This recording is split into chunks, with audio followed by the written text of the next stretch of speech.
Sijambulia kitu. Pale inapoonekana shemeji hayupo. Nimekaa kwa muda fulani hivi nimeona bibi mkubwa katokea. Katokea pale mazingira pale tumeonana. Lakini mimi nikasepa. Ila kitu kingine mwanangu, shemeji huwa apigwi.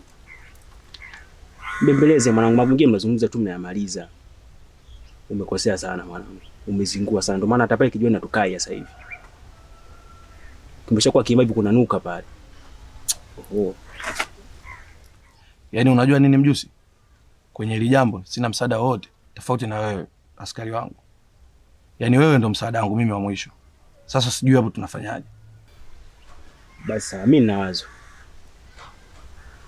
Kama njia ya kumpeleza pale kwa imeshindikana, tumtafute kwa njia nyingine. Maana huko aliko tujui shemeji kama yuko salama au ana matatizo. Maana akikumbwa na tatizo lolote ndugu yangu, sio itakukumba wewe moja kwa moja. Maana mamake anajua kabisa mwana yupo kwako. Sasa hapo kuna jambo umenisanua. Kuna mashoga zake hawa? Watatu ambao mimi nawajua. Kaa vipi tuanze nao hao? Hiyo ni bonge la wazi. 105 kikosi hicho. 105 kikosi kilichosaulika msituni.